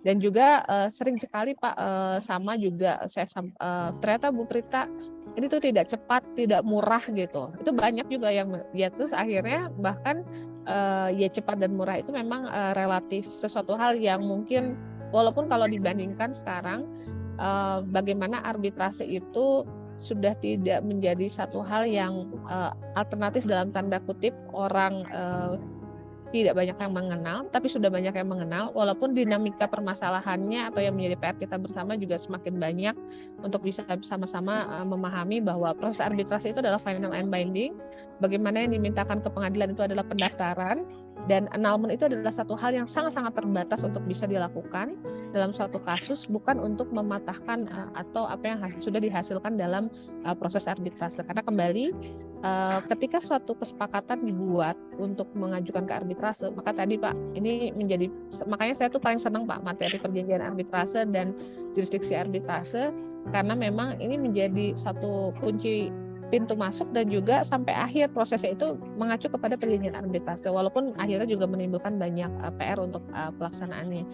Tapi kemarin Pak, hasil dari diskusi dengan Mahkamah Agung, sebetulnya Mahkamah Agung sendiri mengeluarkan sudah melakukan beberapa kali pertemuan, dan saat ini juga sedang menyusun satu raperma untuk memperkuat putusan arbitrase ini. Jadi sebetulnya dukungan Mahkamah Agung untuk kembali kepada karakteristik arbitrase itu menghasilkan satu putusan final and binding itu sudah dilakukan. Nah, mudah-mudahan Pak Mahmud, mungkin nanti saya share kepada Ibu Dr. Dewi Tenti hasil diskusi kita dengan Mahkamah Agung, sehingga kita bisa sama mengawal, dan juga kegelisahan itu sedikit banyak memang sudah didengar Pak, dan ini bisa menjadi suatu perbaikan untuk undang-undang arbitrase Indonesia ke depan. Posisinya di mana saya juga masih mencari tahu Pak, posisi undang-undang arbitrase kita di mana, dan memang ini adalah satu undang-undang yang dibuat dari tahun 1999. Jadi kalau dibandingkan 2023 sekarang sudah cukup lama ya Pak Mahmud. Kalau dulu mungkin sudah cukup sangat baik, tapi tentu saja dewasa ini perkembangannya sudah banyak yang harus memang disesuaikan. Itu saja mungkin tanggapan dari saya Pak Mahmud, semoga berkenan. Intinya mari kita sama-sama mengawal proses arbitrase di Indonesia. Terima kasih. Bu Moderator, saya butuh satu klarifikasi aja nih ke Bu Prita. Silakan, sebentar ya. Boleh? Ya. Jadi gini Bu Prita, saya ingin klarifikasi aja tentang BANI sebagai arbitrasi kembar. BANI ini ada yang didirikan oleh Kadin, itu BANI pertama itu. Terus ada BANI yang disahkan oleh Kumham gitu, ya. Nah, tapi oleh BANI Kumham ini dibatalkan gitu. Namun BANI yang pertama ini yang di dalam Kadin tidak ada pengesahan gitu. Nah, terus pernah terjadi kasus ini Maybank ini, dua-dua kasus yang sama, subjek yang sama diajukan ke BANI pertama dengan BANI kedua gitu. Bahkan keluar putusan arbitrase yang berbeda ini. Bagaimana bisa dua arbitrase kembar mengeluarkan putusan yang berbeda. Nah, apa yang diklarifikasi udah clear masalah ini Bu Prita? Sepertinya kita sekarang hanya cuma ada satu bani, Pak. Jadi hanya ada Bani Mampang. Dan memang tadi kembali ya, sebetulnya baninya yang mana dan apakah itu berpengaruh terhadap putusan? Saya sendiri berpendapat tidak, karena putusan arbitrase itu bukan putusan lembaganya, Pak, tapi putusan arbiternya, seperti itu. Jadi saat ini yang berjalan adalah Bani di Mampang. Dan tadi kembali ketika ada suatu kasus dan menghasilkan satu putusan, kita fokus pada putusannya tersebut memang dihasilkan oleh arbiter, bukan putusan yang dihasilkan oleh lembaga arbitrase. Mungkin itu Pak Mahmud. Terima kasih. Cukup jelas ya, karena kita menerima hasil dari arbiter, bukan dari lembaganya. Anyhow, kemarin saya ada juga pertanyaan yang sama kepada Perpahi ya. Kemarin ada perkumpulan Purnabakti Hakim seluruh Indonesia. Nah, saya tanya pertanyaan itu ke pertanyaan Pak Mahmud itu ke salah satu hakim arbiternya. Pertanyaan itu dijawab sama seperti Bu Prita. Yang satu dibatalin katanya ya tinggal satu, dan itu yang eksis adalah yang 5. Sepertinya itu kayaknya sama deh ya, kita harus sudah mulai ini bahwa jangan dibiasain ada dua-dua, pusing. Dua-dua pusing, nanti nggak puas ke situ ngadu ke sana, repot ya Pak. Oke. Moderator sensitif banget ini dengan 2 lembaga. Ya oke. Makasih Pak ya. Nah sekarang sebelum ini masih ada waktu, sebelum selesai saya boleh dong sedikit ada penggalian lebih dalam dari Bu Prita tentang gimana sih perumusan perumusan arbitrase setelah adanya sengketa. Jadi setelah bersengketa gitu baru orangnya merumuskan begitu, karena setahu kami kan yang tadi Bu Fuli bilang ya, yang konvensional ya kita rumuskan di depan bagaimana. Nah kalau yang setelah ada sengketa itu gimana tuh? Ya, yang setelah ada sengketa itu tadi yang disebut dengan akta kompromis, Bu Dewi. Jadi poin-poinnya tentu saja seperti seperti perjanjian pada umumnya yang mungkin harus mencantumkan. Saya mungkin izin share screen lagi ya. Tadi sebetulnya ada mungkin agak cepat nih di bagian ini tadi. Saya bisa agak ulang sedikit.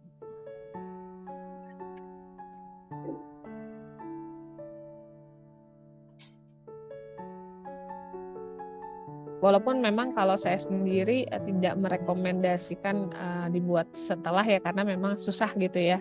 Kan kalau kita lagi berantem sama yang di rumah juga buat kata sepakatnya susah ya Pak Mahmud ya. Jadi maksudnya kalau sebelum ada sengketa akan lebih baik gitu.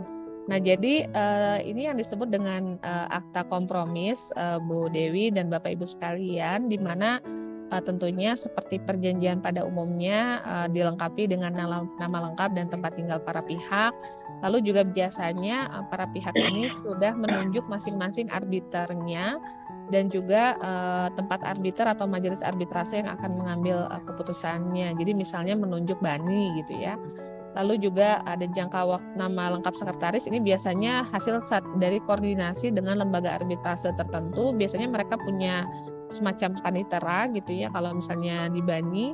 Lalu ada jangka waktu penyelesaian sengketa, pernyataan kesediaan dari para arbiter, dan juga pernyataan kesediaan dari pihak yang bersengketa untuk menanggung segala biaya yang diperlukan untuk penyelesaian sengketa melalui arbitrase. Jadi sebetulnya poin-poin dari kesepakatan ke arbitrase setelah adanya sengketa itu kira-kira mencakup ini Bu Dewi. Dan yang paling penting adalah untuk merumuskan apa sih sebetulnya yang mau dimintakan untuk dipecahkan atau diperiksa oleh arbiter. Jadi pokok sengketanya apa, pokok permasalahan hukumnya apa gitu ya. Dan juga mencantumkan tadi ini nama lengkap para pihak, arbiternya siapa gitu dan sebagainya. Nah kalau lihat dari poin-poin ini kan sepertinya kita perlu waktu ya untuk bisa berdiskusi dengan pihak lawan nih. Jadi maksudnya gini Bu Prita, kan kalau di dalam perumusan sebelum adanya kan kita tadi sudah disampaikan oleh Bu Fuli ada di dalam akte dalam itu ya kan adalah para pihak. Nah kalau yang ini tuh berarti setelah tidak ada di dalam akte sebelumnya. Tidak ada, betul. Ada, kemudian ada masalah, kemudian duduk bersama, kita akan membuat suatu. Berarti kalau gitu di dalam akte sebelumnya nggak ada juga pemilihan hukum ke pengadilan. Ada gitu, kosong. Kosong. Iya, betul. Nah, mungkin tadi ada hubungan dengan yang Bu Dewi sampaikan nih waktu mengantarkan Bu Fuli ya. Jadi kadang-kadang tuh kita merumuskan klausula penyelesaian sengketa itu nggak tegas. Jadi itu yang kalau dalam praktek arbitrase internasional itu disebut dengan pathological clause, tidak memberikan suatu klausula yang bisa dikatakan operatif dan efektif ya. Karena kita harus mencari, ini tuh sebenarnya maunya kemana sih gitu. Misalnya tadi disebutkan pertama negosiasi dulu, atau itu sebetulnya masih memungkinkan. Ada yang disebut dengan multi-tier dispute clause, jadi klausula yang bertahap. Jadi para pihak sepakat untuk menyelesaikan ke negosiasi dulu, baru setelah itu misalnya ke arbitrase. Tapi yang paling susah itu kalau misalnya begini Bu Dewi, jadi misalnya para pihak sepakat kalau misalnya ada sengketa yang berkaitan dengan hal pajak, maka para pihak sepakat untuk menyelesaikannya ke pengadilan negeri. Namun demikian, ketika sengketa itu berkaitan dengan hal-hal yang berkaitan dengan tanah, maka para pihak menyelesaikannya ke mediasi. Sedangkan para sengketa yang berkaitan dengan aset misalnya kan diselesaikan ke arbitrase. Nah itu yang disebut dengan klausula penyelesaian sengketa inoperatif dan inefektif atau disebut dengan pathological clause.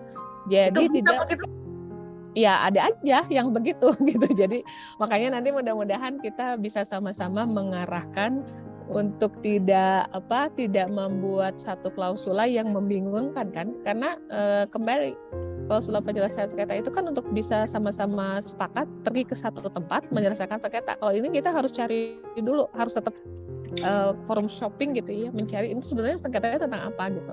Nah itu banyak terjadi di kontrak-kontrak yang yang beberapa mungkin saya temukan, dan mudah-mudahan itu tidak terjadi lagi ke depan. Bagaimana kita seharusnya, karena perjanjian arbitrase itu memberikan peran dan fungsi yang sangat penting, maka dia harus tegas menunjuk gitu. Ada yang misalnya dia masih menyebutnya hanya para pihak sepakat untuk arbitrase tanpa menyebut lembaganya. Itu juga ada. Artinya setelah itu dia tetap memerlukan satu surat pemberitahuan atau suatu instrumen yang mengatakan bahwa lembaganya adalah BANI atau SIAK dan sebagainya. Nah, jadi kalau sekarang lebih baik dalam satu perjanjian arbitrase kita betul-betul membuat para pihak sepakat menunjuk arbitrasenya di mana, menggunakan procedural rules-nya apa. Akan lebih baik lagi kalau kita menyepakati jumlah arbiternya berapa gitu. Sehingga dengan demikian di kemudian hari ketika ada sengketa itu betul-betul sangat efektif dan operatif untuk bisa dilaksanakan, dan itu sudah tidak perlu lagi kita mendiskusikan ini berapa, ini arbitrase yang mana nih, BANI atau yang mana gitu Bu. Guidance-nya sudah jelas ya, tidak direka-reka lagi di penghujung gitu. Oke, Bu Prita sekaligus penutup dong. Oke, baik. Terima kasih sekali lagi Bu Dr. Dewi Tenti yang sudah mengundang, dan ini menjadi suatu ajang silaturahmi untuk kenalan dengan Bapak Ibu sekalian di Kelom Pencapir ini. Jadi mudah-mudahan apa yang di-share pada pagi hingga siang hari ini bisa sama-sama kita mengawal perkembangan arbitrase di Indonesia. Tentu saja dinamikanya cukup banyak, Pak Mahmud, Bapak Ibu sekalian, Bu Fuli, dan ini menjadi PR kita besar. Nah, mudah-mudahan nanti para anggota di Kelom Pencapir ini bisa sama-sama mengarahkan ya bahwa arbitrase itu sebetulnya seperti apa. Tentu ini juga menjadi PR saya sendiri, dan dengan senang hati untuk bisa berdiskusi dengan Bapak Ibu sekalian.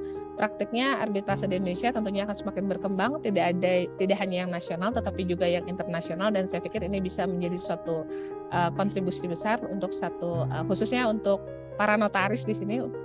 Yang tentu saja akan sangat berdaya saing untuk bisa bersinergi dalam satu transaksi-transaksi yang sifatnya internasional.